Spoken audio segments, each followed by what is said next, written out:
Ok, alors dans ce cours, on va parler des modales. C'est quoi modal? C'est des pop-up. Ok, c'est ces fenêtres qui s'ouvrent sur nos écrans. C'est très utilisé et Bootstrap vraiment nous facilite la tâche pour faire tout ce qui concerne ces pop-up.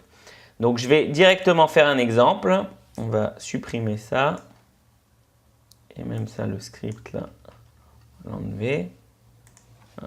Notre div, elle n'est pas fermée. Voilà. Ok, donc on va commencer par le bouton qui va ouvrir notre modal. Donc on va faire un bouton. Chaque fois j'utilise button, donc cette fois-ci on va utiliser A, href, dièse, voilà. Donc pour qu'il ressemble à un vrai bouton en Bootstrap, on utilise la classe btn et btn par exemple info. Ok, ça sera bleu turquoise. Ici, on va écrire ouvrir modal.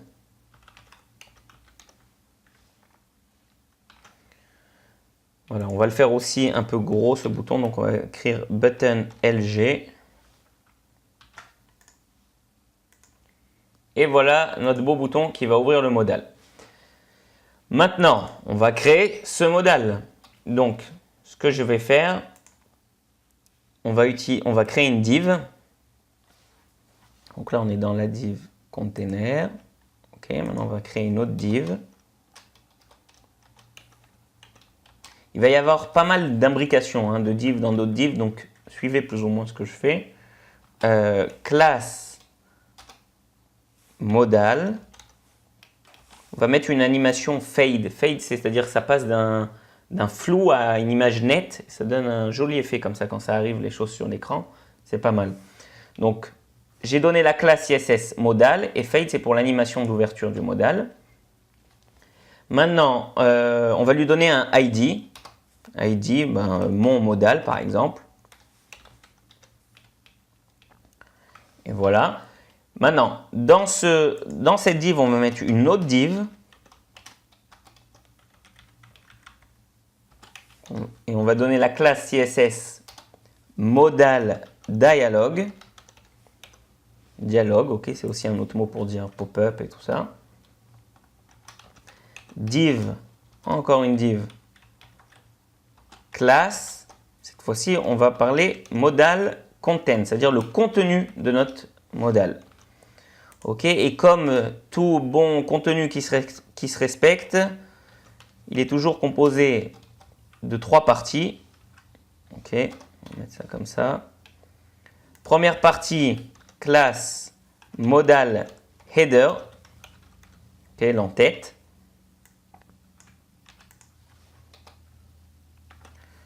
Ensuite, modal body. Et ensuite, modal footer. Ok, donc maintenant on va commencer à mettre un peu ça en place. Dans le header, on va mettre un titre à notre modal. Donc, par exemple, on peut utiliser le tag H4. Okay, pour la grandeur, ça, je pense que ça va être correct. On va lui donner la classe modal title, ça va être le titre de notre modal. Et on va écrire, par exemple, titre de notre modal. Voilà, pour être original. Et aussi dans le header, vous savez, souvent dans les pop-up, il y a un petit X à droite. Okay, donc comment on va faire ce petit X? On va mettre un petit bouton, button, donc de type button. On va lui mettre classe close. Voilà, et on va mettre un petit X dedans. Voilà. Et pour qu'il puisse vraiment fermer notre modal, je vais devoir ajouter un autre attribut qui va s'appeler data dismiss est égal à modal. Okay, donc il va fermer notre modal. Maintenant, dans le body de notre modal, on va mettre un petit paragraphe. Hello les amis. Voilà. Et dans le footer de notre modal, on va encore mettre, je vais reprendre tout simplement le bouton qu'on a mis ici et juste on va le changer un petit peu parce qu'en général on ne met pas un petit X dans le footer, mais on met plutôt un mot, par exemple fermé, pour fermer la fenêtre. Ok. Et non, il n'y a pas besoin de mettre la classe close, mais on va laisser le data dismiss.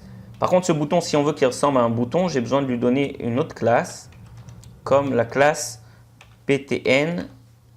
Et btn, on va mettre btn, quelle couleur vous voulez. On va mettre le défaut, par défaut. Voilà. Ok, tout a l'air correct. Maintenant, donc, il faut qu'on fasse le lien entre ça, le bouton qui va ouvrir notre modal, et notre modal. Donc, comment on va faire ce lien? Tout simplement en ajoutant, alors déjà, on va rajouter un attribut, ça sera data toggle. Et la valeur qu'on va lui donner, c'est modal. Et on doit lui dire qui il doit ouvrir. Donc, pour lui dire qui il doit ouvrir, on doit mettre data target. Encore un autre attribut. Et la valeur qu'on va lui donner, donc là on a mis ID mon modal. Donc un ID, ça se signifie avec le dièse et on va écrire mon modal. Ok, donc on répète là ce qui s'est passé. On a notre bouton pour ouvrir le modal. Donc ce bouton pour spécifier qu'il doit ouvrir le modal, on lui rajoute data toggle modal et data target qui est le spécifié qui il doit ouvrir et qui il doit ouvrir avec un ID, il doit ouvrir mon modal. Ok. Maintenant, on a ici tout ce qui concerne le modal en lui-même. Donc, on commence avec la classe modal. Fade, c'est pour l'animation d'ouverture et on lui donne le ID mon modal. Dedans, on met une autre div avec la classe modal dialogue. Et dans ce modal dialogue, on met encore une autre div avec le modal content.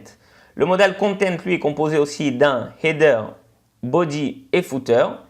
Donc, dans le header, ok, modal header, tout ça, c'est toutes les classes que j'ai rajoutées ici, c'est surtout pour de la mise en page, hein, pour que ça ait l'air bien. C'est-à-dire que vous pouvez ne pas les mettre et seulement votre modal, il sera beaucoup moins stylé. Ok. Et donc là, j'ai rajouté le petit bouton pour fermer le modal en haut à droite avec le petit X qu'on voit ici. Donc, pour qu'il puisse fermer le modal, j'ai rajouté le data dismiss modal qui donc spécifie qu'il va fermer le modal. On a le même data dismiss modal qu'on voit ici. Ok, donc voilà pour notre modal. J'enregistre. Et attention, quand je clique sur ouvrir modal, le voilà. Vous voyez, on a le titre de notre modal. Ici, on a le X qui s'est mis juste ici. Ok. Par contre, je me rends compte que j'aurais dû faire l'inverse, c'est-à-dire je vais changer l'ordre entre le bouton close et le titre. Voilà, j'enregistre. Voilà, c'est mieux. Donc maintenant, on a le X, le titre de notre modal. Ici, c'est le body de notre modal. Hello les amis. Et ici, le bouton fermé. Ce bouton fermé, vous voyez bien qu'il permet aussi de fermer le modal. Ok.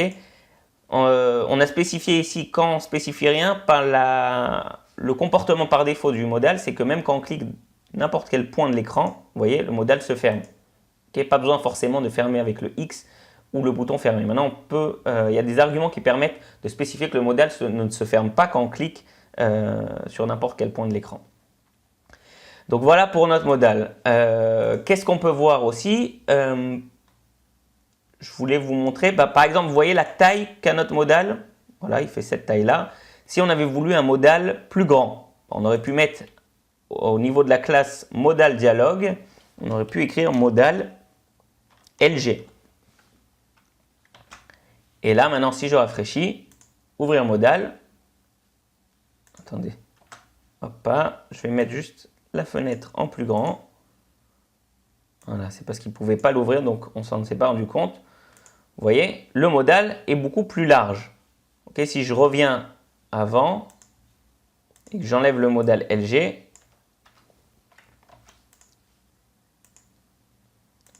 ben le modal, voilà, la taille par défaut, il est plus petit. Ok, donc voilà, c'est tout pour ce chapitre sur les modals.